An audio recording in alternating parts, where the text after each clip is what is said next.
I never believed there were truths missing from history until the clean, comfortable textbook version I was taught started to feel incomplete, and I began asking a different question.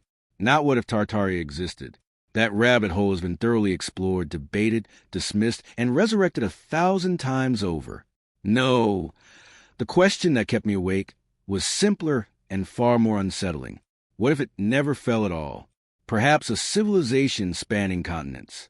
Perhaps something that suggested humanity wasn't always dependent on centralized systems. A past when knowledge wasn't controlled, when technology didn't require their infrastructure, when we weren't slaves to the machinery that now defines existence. The architecture still stands. Those buildings with impossible construction timelines, advanced engineering, mysterious design principles we're told were merely decorative. And then it vanished. But what if the mud flood never came? What if the eraser never happened? What if instead of fragments and ruins and suspicious gaps in the historical record, we lived in a world where that civilization simply continued? What would that world look like today?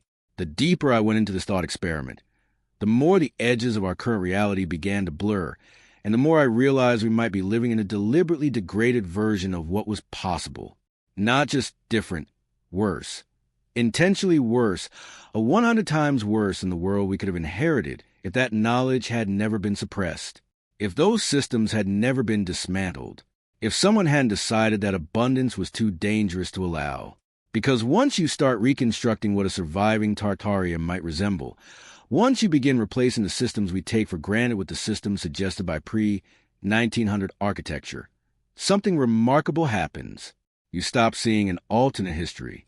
You start seeing a better one. Picture this. You're standing in the heart of modern metropolis, but instead of glass boxes and steel rectangles climbing toward a hazy sky, you're surrounded by buildings that seem to breathe. Instead of cold structures that drain the soul, these buildings are alive with the purpose of inspiration. Copper domes oxidize to celestial green. Facades carved with geometric precision that would make a mathematician weep. Windows positioned not for views or light alone, but aligned to stellar coordinates. Sirius, Polaris, the path of the equinox sun. Every major city looks like this. Not just a few preserved districts, not just the old town tourist sections.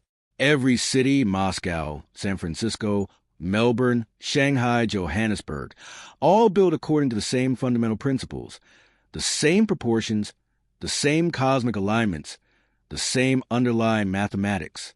In this world, city planning isn't about property values and traffic flow. It's about resonance, about harmony with invisible forces our current civilization pretends don't exist.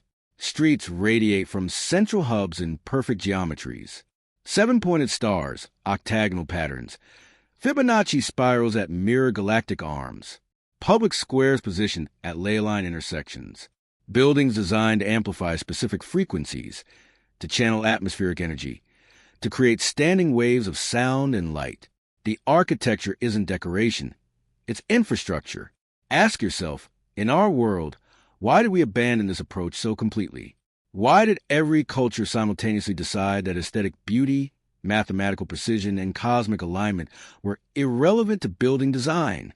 Why did the entire world agree in the span of maybe 50 years to replace stone and copper and intricate metalwork with concrete, steel, and right angles? The official explanation is efficiency, cost, modern needs. But when you examine the buildings that do survive from that era, the ones we call Beaux-Arts or Victorian or neoclassical, as if those labels explain anything, they don't look less efficient. They look more advanced, more durable, more sophisticated. Buildings from the 1890s still standing solid, while structures from the 1990s crumble and leak. In the Tartarian survival scenario, we never made that switch. We never abandoned the old methods. Why would we? Why replace a proven system with an inferior one? Unless, of course, the system was never actually abandoned by choice unless it was taken. Here's where the alternate timeline gets genuinely disturbing. In the surviving Tartaria scenario, the social structure would necessarily be different from our current world, not because of political ideology or economic theory, but because of biology. Specifically, the biology we're not supposed to discuss. Those old photographs. You've seen them if you've gone down this research path. Unusually tall figures in Victorian-era images. Doorways that seem excessive for average human heights. Chairs, beds, and furniture in historical collections that appear oversized. Ceilings in old buildings that rise to heights far beyond any practical purpose for standard human proportions. The official explanations vary. Photographic distortion, cultural preferences for grand spaces, misidentification of objects and their scale. Standard debunking. But the pattern repeats too consistently, too globally, too precisely. Skeletons of exceptional height discovered, and then quickly removed from public record. Archaeological findings that contradict the accepted timeline of human physical development.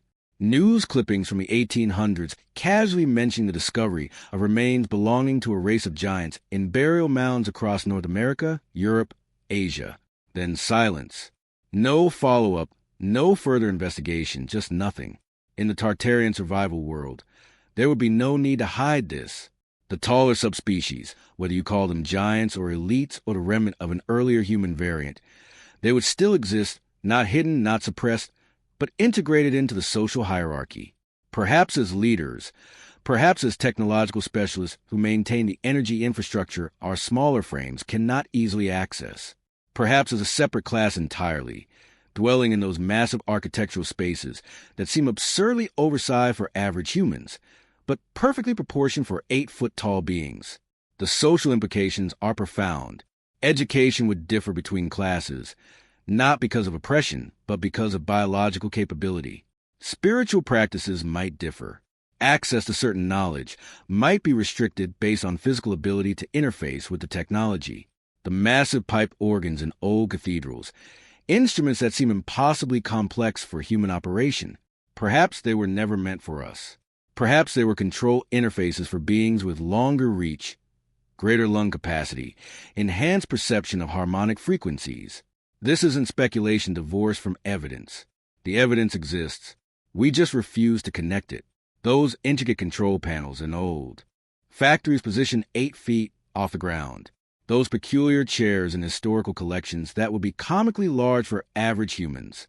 The repeated discoveries of oversized skeletal remains, all carefully removed from the historical record shortly after their initial reporting.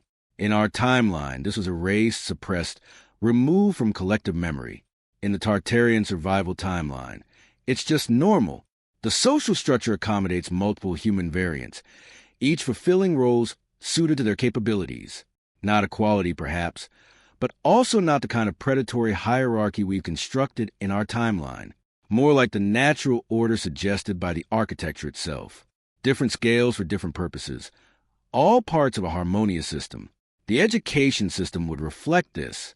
Children of standard height learning different skills than children of greater stature. Not better or worse, but different, specialized.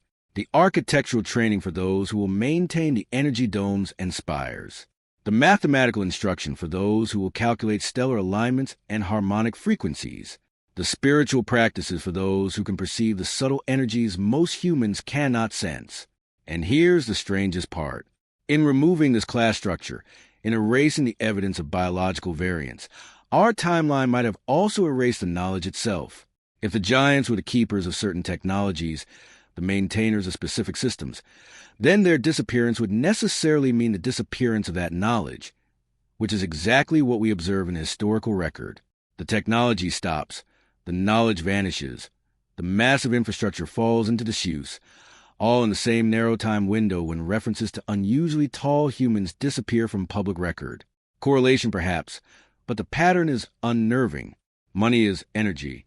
Once you understand that, everything changes. In our timeline, banking is centralized, hierarchical. A small number of institutions control the flow of currency, determine who accesses it, extract percentage fees from every transaction. Money is debt-based, created through loans, requiring constant economic growth to service existing obligations.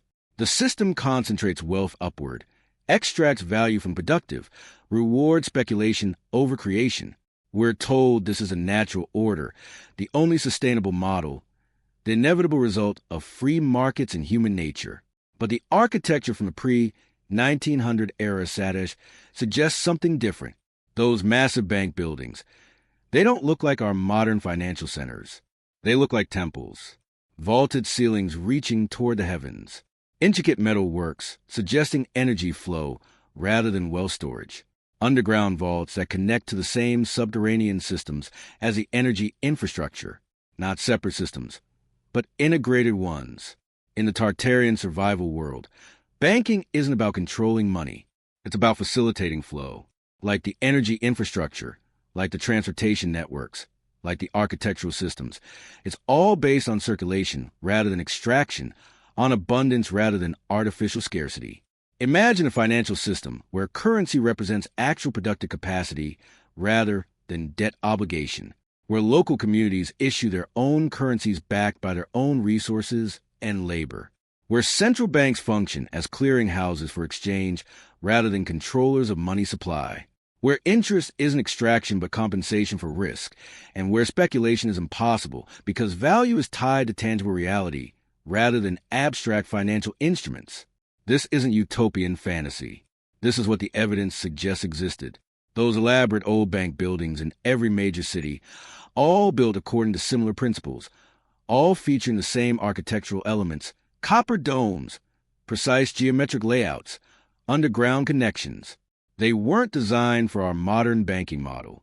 They were designed for something else, something that treated currency as energy, flow as natural, abundance as a default state rather than the exception.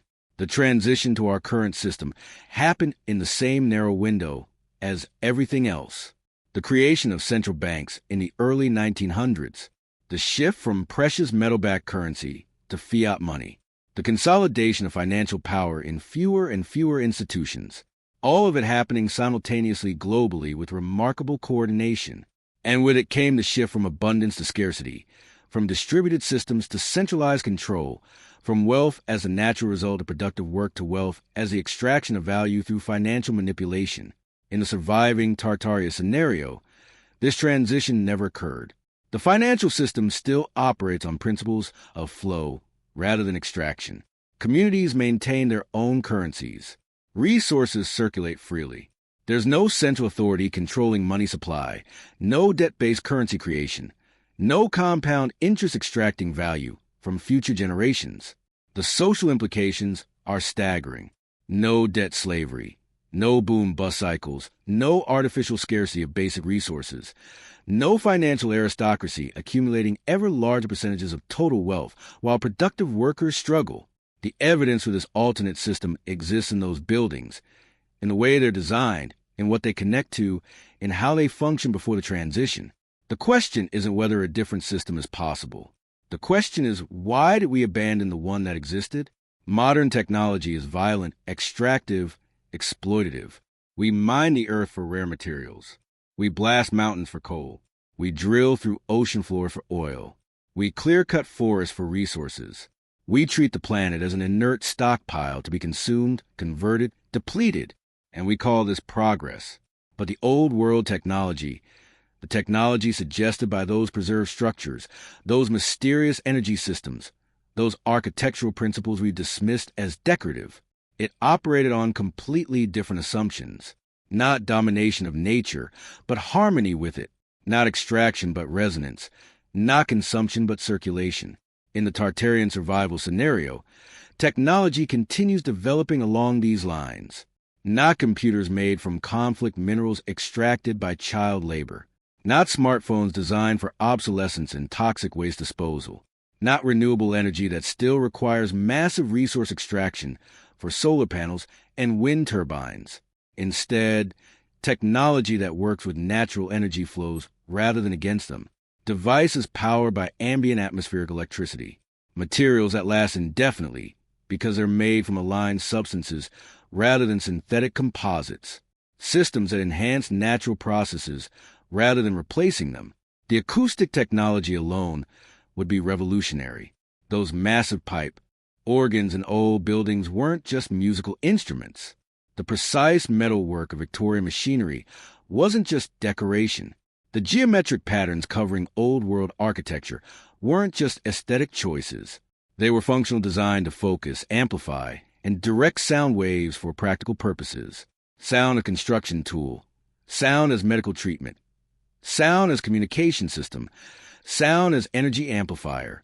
In our timeline, we retain glimpses of this acoustic levitation in laboratory settings, ultrasound in medicine, sonar for detection, but always as isolated technologies, never as a unified system, never as a foundational principle underlying civilization itself. In the survival timeline, acoustic technology would be everywhere.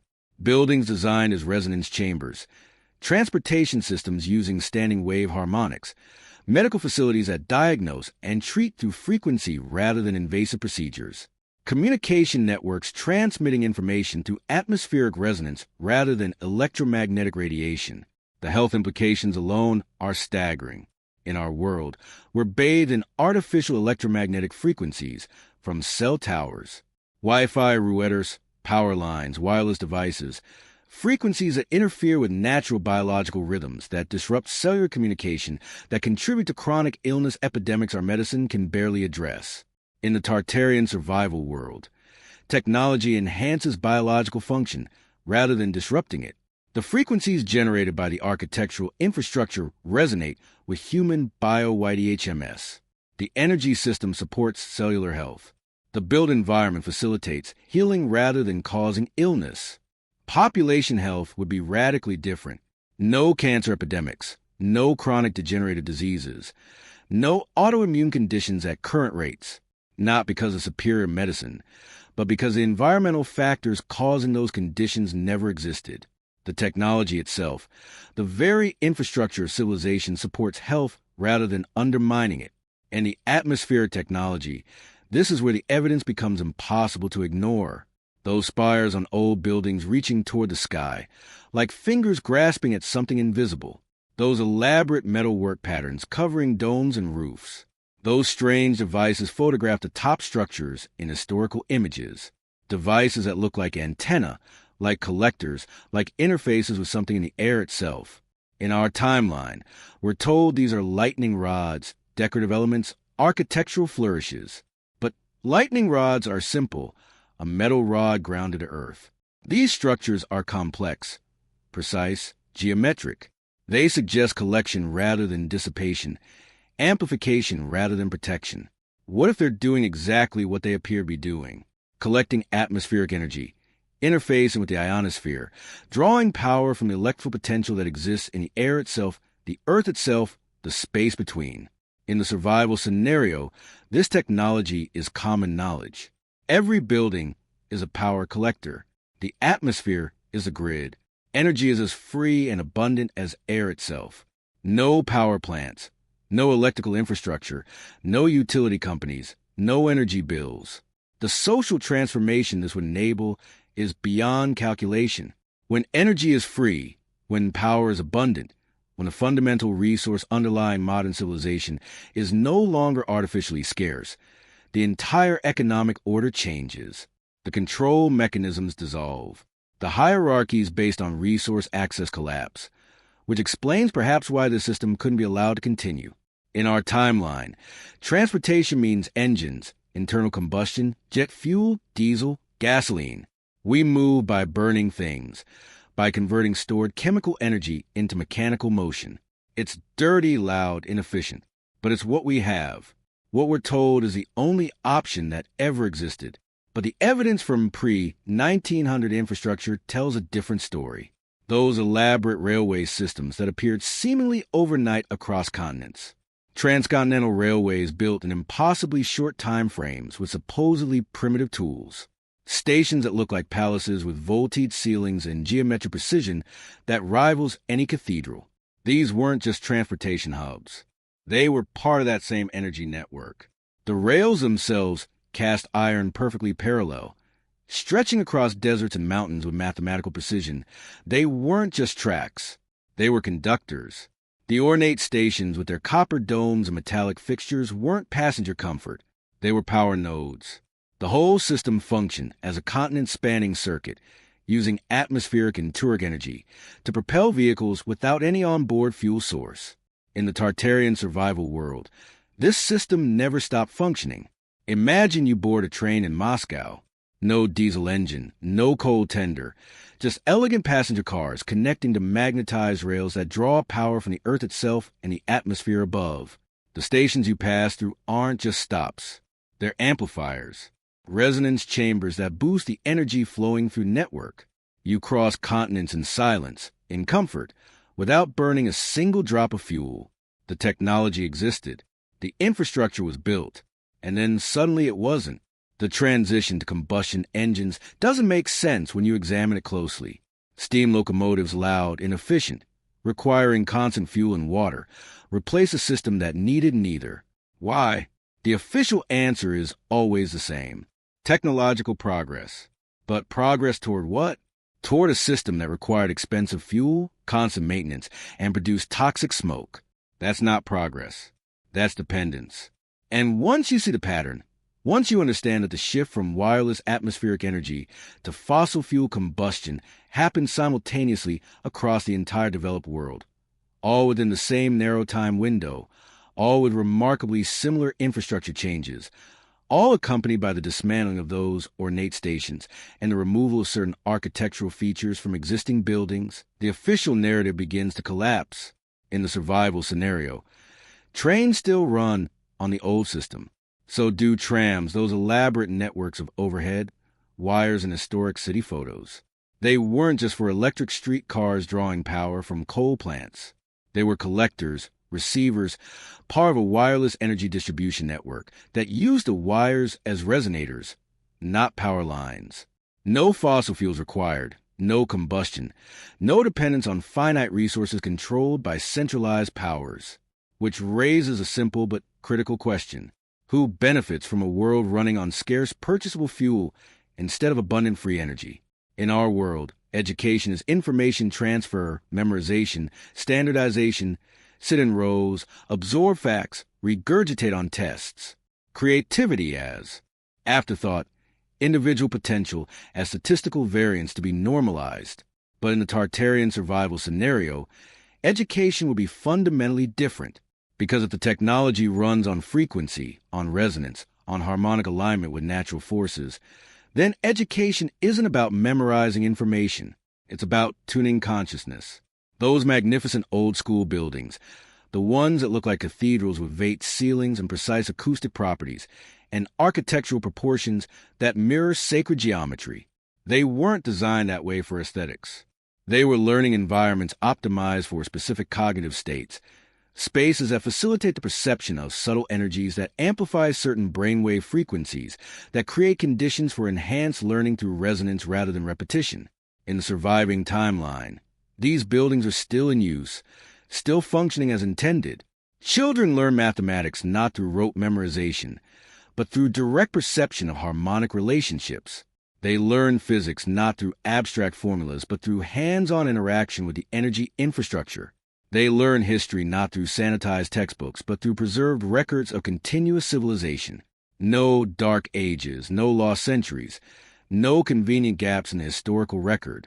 The curriculum would emphasize different skills in our timeline. Frequency perception, harmonic calculation, stellar navigation, the operation and maintenance of atmospheric energy collectors, how to read the flow of turret currents, how to align structures with beneficial cosmic forces, how to work with materials copper, iron, stone, water as living elements rather than inert resources. And the results would be visible in the population itself. Healthier, more coherent, operating at a higher baseline frequency than the stressed, disconnected, overstimulated populations of our timeline. Because the built environment supports elevated consciousness rather than suppressing it. Because the energy infrastructure provides clean, abundant power rather than toxic emissions. Because the educational system develops innate abilities rather than standardizing them away. The contrast is stark. In our world, we spend billions on education, while populations become progressively less capable of critical thinking, less connected in natural cycles, less aware of the energetic realities underlying physical existence. In the Tartarian survival world, education would enhance those connections, strengthen them, build on them, which raises an uncomfortable question. What if our educational system isn't broken? What if it's working exactly as designed, producing compliant workers rather than conscious individuals, consumers rather than creators, people who accept official narratives rather than questioning fundamental assumptions? The old school suggests a different model was possible, that it existed, that it worked, and then it stopped. In our timeline, geopolitics is energy politics. Control of oil fields determines alliances and conflicts. Pipelines dictate foreign policy. Access to fossil fuels shapes wars, coups, and regime changes. The entire global power structure is built on who controls the resources required to make civilization function. But strip away petroleum dependence, and the entire geopolitical landscape transforms. In the Tartarian survival world, there are no oil-producing nations with outsized influence, no environmental disasters from tanker spills or pipeline ruptures, because the energy infrastructure doesn't require extraction. It requires knowledge of how to build, maintain, and operate the atmospheric and thermic energy systems. Power belongs to those who understand technology, not those who sit at top resource deposits. The borders themselves will be different. In our timeline, nation-states emerge as competition for resources intensified. In the survival scenario, with abundant energy freely available, the motivation for territorial conquest shifts. Nations might form around shared architectural principles, common understandings of harmonic science, or collaborative maintenance of the global energy grid. Continental power structures would reflect technological sophistication rather than resource access. Regions that preserve the most intact infrastructure, that maintain the highest level of architectural knowledge, that train the most capable frequency technicians. They will hold influence not through military dominance or resource monopoly, but through expertise. Wars might still occur. Humans are humans, but they wouldn't be resource wars. They would be knowledge wars, conflicts over who controls understanding, who determines standards, who sets the parameters for energy distribution. Very different from oil wars and pipeline politics. And the timeline of industrialization would be completely rewritten. In our world, industrialization meant factories, coal smoke, environmental destruction, worker exploitation in service of mechanized production. In the Tartarian survival timeline, industrialization means something else entirely. The widespread application of harmonic principles to manufacturing, the use of atmospheric energy to power tools and machinery, the integration of human craftsmanship with frequency-based automation. No sweatshops, no toxic emissions, no sacrifice of human health for productive output. The preserved records from the late 1800s, those elaborate factories with vate ceilings and precise architecture, they suggest exactly this model. Not dark satanic mills, but spaces designed for both productivity and human well-being. Manufacturing facilities that function as resonance chambers, amplifying worker capacity rather than depleting it. In the survival scenario, these principles were never abandoned. Manufacturing remains decentralized, human-scaled, integrated with the energy grid. Products are built to last centuries, not to break after planned obsolescence. Craftsmanship is valued over mass production, quality over quantity. The economic model is fundamentally different. No compulsion toward infinite growth, no drive to extract maximum short-term profit, no corporate consolidation creating monopolies, because the energy abundance removes the artificial scarcity that drives those behaviors. And the global trade networks would reflect this. Not container ships burning bunker fuel across oceans, not aircraft burning jet fuel overhead, but advanced rail systems spanning continents, electromagnetic vessels using thermic currents for propulsion, trade based on actual value exchange rather than currency manipulation. The preserved maps from pre-900 suggest these networks existed. Railway lines crossing terrain deemed impossible by modern engineering. Shipping routes utilizing currents and electromagnetic anomalies for propulsion. Global infrastructure that connected continents more effectively than our current systems, all without fossil fuel consumption. Then the maps change, routes disappear, infrastructure is removed from the historical record, and we're told it never existed. But the foundation stones remain. The underground networks persist. The architectural evidence stands silent in city centers worldwide. In the survival timeline, those networks are still operational, still connecting civilizations, still facilitating trade and communication across vast distances without environmental destruction. Which brings us to the uncomfortable realization our current geopolitical order, with all its conflicts and resource wars and environmental devastation, might not be inevitable. It might not be the natural result of human civilization developing. It might be the specific result of suppressing one system and replacing it with another, a system designed not for human flourishing, but for control. The cathedrals tell you everything. Not the stripped-down modern churches with their bare walls and fluorescent lights and uncomfortable pews. The old cathedrals, the ones that make you feel something when you enter, the ones with precise acoustics, with golden ratio proportions, with light filtering through stained glass in patterns that seem to bypass your eyes and speak directly to something deeper. Those weren't just built for worship. They were technology masquerading as architecture, or architecture serving as technology. The distinction blurs when you understand what they were actually doing in the Tartaran survival world. The separation between spirituality and science never occurred because it was always a false separation. The cathedrals demonstrate this. They're simultaneously sacred spaces and energy amplifiers, places of worship and frequency generators, spiritual centers and technological hubs. The pipe organs, those massive instruments with thousands of pipes arranged in precise configurations. They weren't just making music. They were creating standing wave patterns, harmonic frequencies that affect consciousness directly. The acoustics of space itself carefully calculated to produce specific reverberations, specific resonances that facilitate altered states of awareness.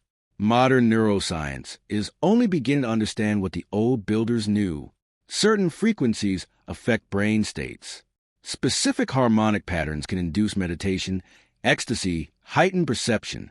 Sound can heal. Sound can elevate consciousness. Sound can quite literally change reality. In the survival timeline, this knowledge was never lost. Spiritual practice and technological understanding remain integrated. The same people who maintain the energy infrastructure also facilitate spiritual development. The same architectural principles that collect atmospheric power also create spaces for consciousness expansion. Education in this world includes training in meditation, in frequency perception, in direct experience of subtle energies, not as religious dogma, but as practical skill like learning to read, to calculate, to operate machinery. Consciousness development is foundational, not fringe. The population health benefits cascade from this. When people are trained from childhood to perceive subtle energies, to maintain coherent mental states, to recognize and adjust their own frequency patterns, mental illness rates plummet. Addiction becomes rare. Violence decreases, not through medication or enforcement, but through elevated baseline consciousness.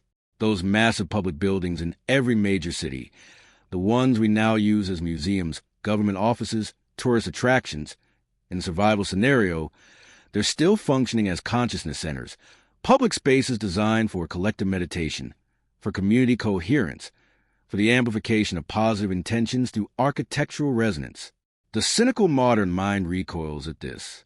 It sounds like mysticism, like unscientific nonsense. But the buildings themselves are scientific. The proportions are mathematical. The acoustic properties are measurable. The effects of specific frequencies on consciousness are demonstrable in laboratory settings right now in our timeline with our incomplete understanding. Imagine what's possible with complete knowledge, with civilizations' worth of accumulated wisdom about consciousness, frequency, and reality itself. In the Tartarian survival world, spirituality isn't belief-based, it's experience-based. People don't believe in higher states of consciousness. They achieve them regularly through architectural technology and trained practice. The cathedrals facilitate what they were always meant to facilitate, direct experience of expanded awareness. And the social structure reflects this. Leadership isn't about charisma or wealth accumulation or political maneuvering. It's about demonstrated consciousness, capability, about frequency coherence, about the ability to perceive and work with subtle energies. Those who can maintain the highest levels of awareness, who can operate the most sophisticated frequency technologies, who can facilitate collective elevation, they guide, they teach, they serve, not because of imposed hierarchy, but because of natural recognition. You can't fake frequency coherence. You can't pretend to perceive what you cannot perceive. The technology itself identifies capability. Contrast this with our timeline. Leaders selected through popularity contests or hereditary privilege. Consciousness development relegated to fringe practices and dismissed as unscientific. Spiritual experience commodified or pathized. The very idea that buildings could be designed to elevate awareness treated as lunatic conspiracy theory. Yet the buildings remain. The cathedrals still inspire, or the proportions still affect those who experience them. The acoustic properties still function as designed. We just forgot what they were designed to do, or we were made to forget. The buildings tell you everything if you know how to read them. In our world, modern architecture is deliberately ugly, sterile, dehumanizing. Glass boxes that make you feel small. Concrete structures that repel rather than welcome. Space is designed for efficiency, not beauty, not harmony, certainly not transcendence. We're told this is modernism, progress, form following function. But when you compare modern buildings to what came before, those old world structures we now call historical landmarks, the contrast is violent.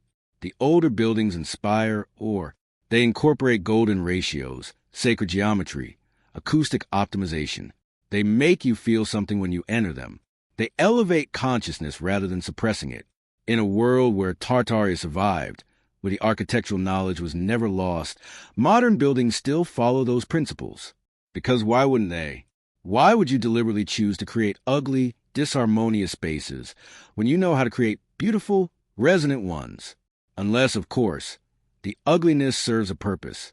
The deeper I looked into architectural transition, specifically that narrow window between roughly 1890 and 1920, when building styles changed everywhere simultaneously across every culture, the more a pattern emerged. It wasn't gradual evolution.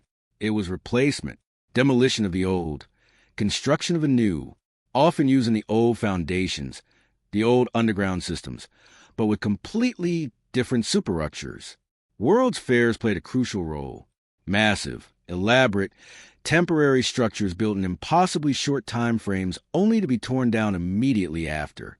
Buildings that looked like permanent architectural masterpieces, supposedly constructed from plaster and wood, then demolished without explanation. The official story, temporary exhibitions, makes no economic or logical sense. But it makes perfect sense if those weren't new constructions at all. If they were existing structures, remnants of the previous civilization, repurposed briefly for public display before their final removal. The world's fairs as controlled demolition, events disguised as celebrations of progress. In the Tartarian survival timeline, those buildings were never torn down. They were renovated, integrated, maintained.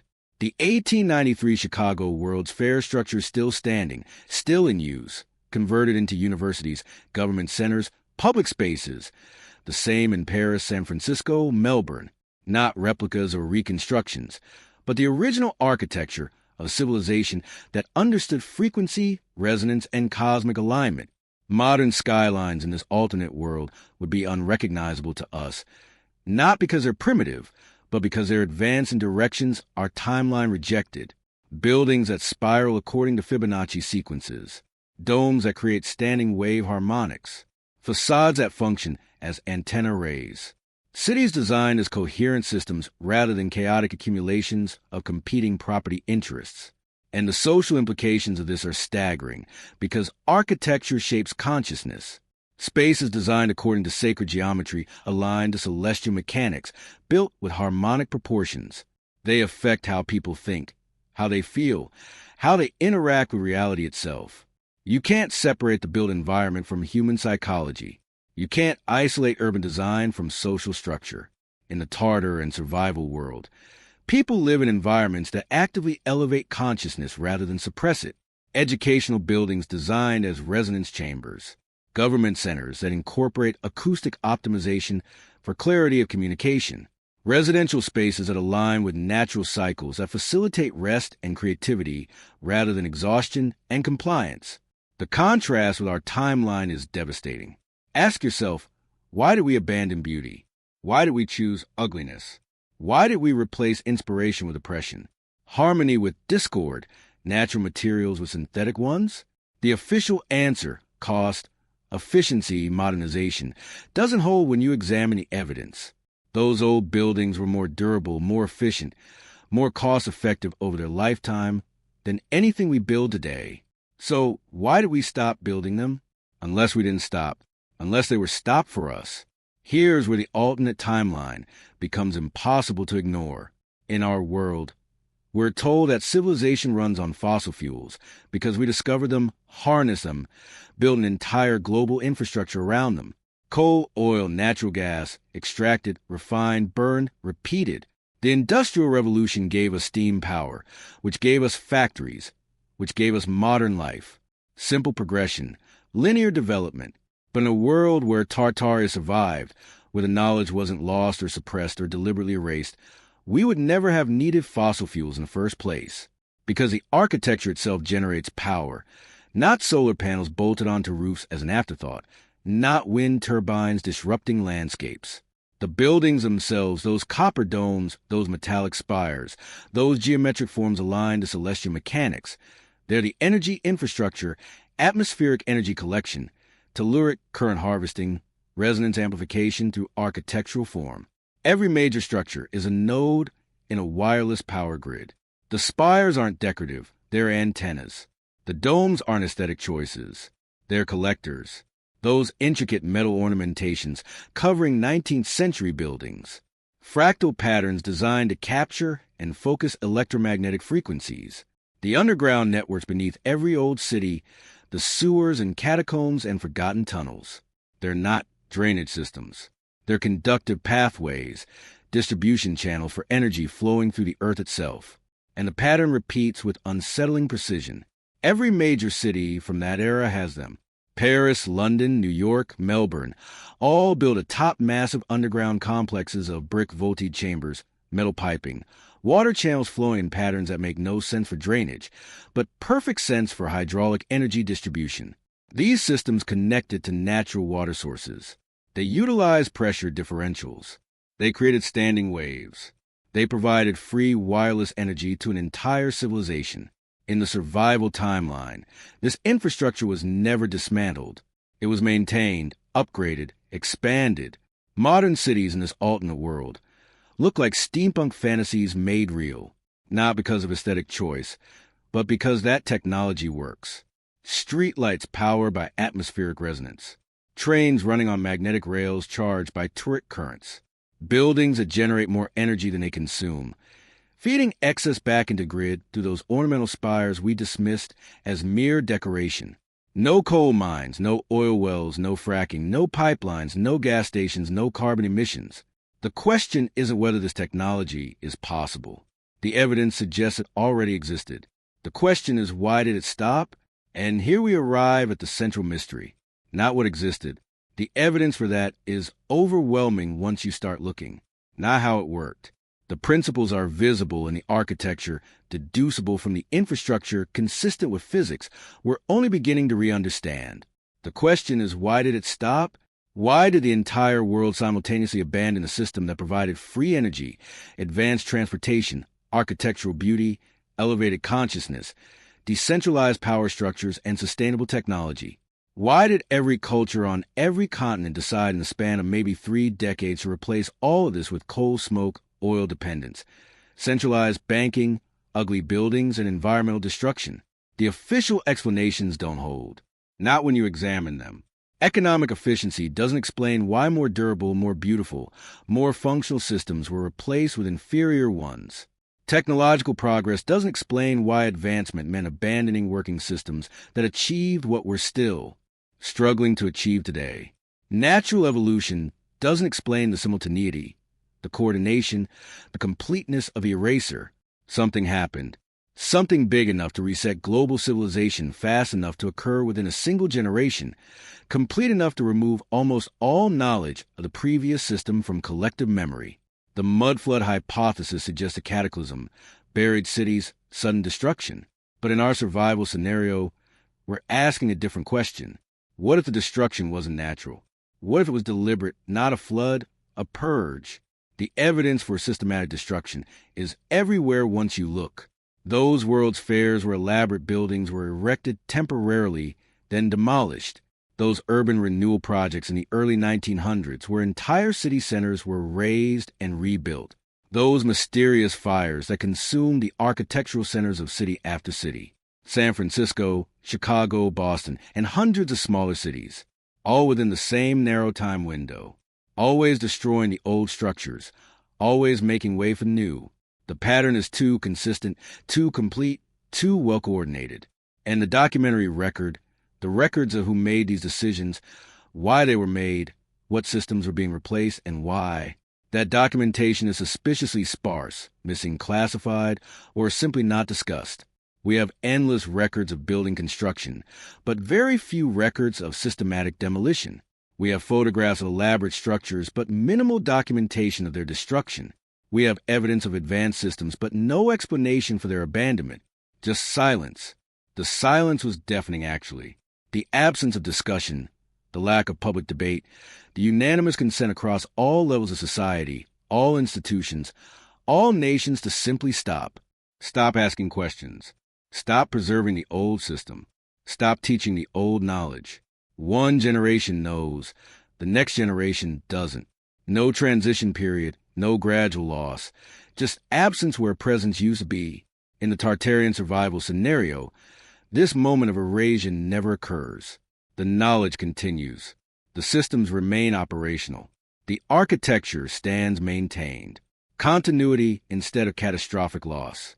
But in our timeline, something broke that continuity. Something powerful enough to override all resistance, all questioning, all institutional memory. Something that could coordinate globally, act swiftly, and enforce silence afterward. What has that kind of power? Not a natural disaster, not a disease, not a war. Though wars certainly help destroy remaining infrastructure under cover of conflict. The deeper I looked, the more I found evidence of deliberate policy. The creation of new building codes that prohibited certain architectural features, the consolidation of banking systems under central authorities, the standardization of education to remove certain subjects from curricula, the systematic purchase and closure of local power generation systems, the criminalization of alternative energy research, all of it happening in that same narrow window, all of it coordinated, all of it presented as progress, modernization, necessary reform, and all of it resulting in the world we have now, centralized, controlled, dependent. Once you see the pattern, you can't unsee it. I started this investigation, asking what the world would look like if Tartaria survived. I'm ending it asking something different. What if it did? What if the alternate timeline isn't the one where they survive, but the one where we do? What if we're living in the aberration, the deviation, the timeline that broke from the natural progression? What if somewhere in some parallel possibility, some branching path of history, there exists a world where the mudful never came, where the knowledge was never erased, where the systems continue functioning as designed, a world where cities are beautiful, where energy is abundant, where consciousness is elevated rather than suppressed, where technology enhances rather than destroys, where social structure serves human flourishing rather than extraction and control. It's not utopian fantasy. Every element I've described is based on evidence from our own timeline, on architecture that still stands, on systems that demonstrably worked, on knowledge that existed until it didn't. The survival scenario isn't imaginary. It's remembered, or more accurately, it's half-remembered, glimpsed in the spaces between official narratives, visible in the structures they couldn't quite destroy, present in persistent questions that won't go away no matter how many debunking articles are written. Why do old buildings look advanced? Why did architectural quality decline after 1900? Where did the free energy technology go? Why were city centers systematically demolished? What happened to the giants?